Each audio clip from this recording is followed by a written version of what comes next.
പാത്തുവിനെ അംഗൻവാടിയിൽ നിന്ന് വിളിക്കാനുള്ള പോക്കാണ് കേട്ടോ ഈ പോണത്. അപ്പോൾ ഇറങ്ങിയപ്പോൾ തന്നെ എൻ്റെ ഫ്രണ്ടിനെ കണ്ടു. അവളും കൊച്ചിനെ സ്കൂളിൽ വിളിക്കാൻ വേണ്ടി പോവുമായിരുന്നു. ഞാൻ നടന്ന് കുറച്ച് പോകണം കേട്ടോ അംഗൻവാടിയിലേക്ക്. പാത്തുവിനെ അംഗൻവാടിയിൽ വിളിക്കാനായിട്ട് ഇച്ചിരി ദൂരമുണ്ട്. അപ്പം ഞാൻ പിന്നെ അങ്ങനെ നടന്ന് കുറേ കഴിഞ്ഞപ്പോൾ തന്നെ പുറകിൽ നിന്നൊരു വിളി ഷൂ എന്നും പറഞ്ഞിട്ടുണ്ട്. നോക്കിയപ്പോൾ എന്താ എൻ്റെ ഫ്രണ്ട്, അവളും കുഞ്ഞിനെ അംഗൻവാടിയിൽ വിളിക്കാൻ പോണേനെ. അവനെ എപ്പോഴും അവൾ നേരത്തെയാണ് വിളിക്കാറ്. അപ്പം ഞാനോർത്ത് അവളെ വിളിച്ചിട്ടുണ്ടാവും എന്നോർത്ത് ഞാൻ വിളിച്ചില്ല അവളെ. അല്ലെങ്കിൽ ഞങ്ങൾ ഒരുമിച്ചാണ് പോയി പിള്ളേരെ വിളിക്കാറ്.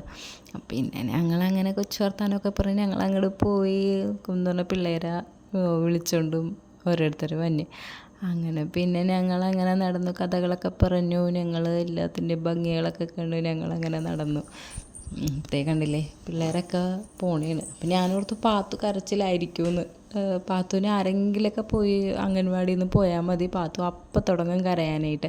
അപ്പോൾ ഈ ടീച്ചറെ അതാണ്ട ഞങ്ങളുടെ അംഗൻവാടി ടീച്ചർ, ഞങ്ങളുടെ മക്കളുടെ ഏറ്റവും പ്രിയപ്പെട്ട ബിനു ടീച്ചർ. മക്കൾക്ക് എന്ത് ഇഷ്ടമാണെന്നോ ബിനു ടീച്ചറും അതുപോലെ തന്നെ ഭയങ്കര സ്നേഹമാണ് മക്കളോടും.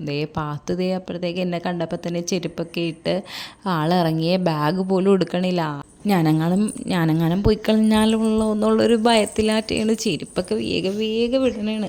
ഇട്ടിട്ട് ഉമ്മി പോവല്ലേ ഞാനും വന്നിട്ടുണ്ടെന്നൊക്കെ പറഞ്ഞിട്ടും വന്നിട്ടുണ്ട്. അപ്പം ഞാൻ ചോദിച്ചു, നിനക്ക് ബാഗൊന്നും വേണ്ട ഉമ്മി എടുക്ക്, ടീച്ചറേ എൻ്റെ ബാഗ് താ എന്നൊക്കെ പറഞ്ഞ് അവിടെ കിടന്നിട്ടും കൂകണുണ്ടായി. ലാസ്റ്റ് ഞാൻ തന്നെ പോയി ബാഗ് കൊടുത്തോണ്ട് പോന്ന്. അപ്പോൾ അവൾക്ക് സന്തോഷമായി. അവൾ ഫ്രണ്ടിൽ മുന്നേ ഓടി.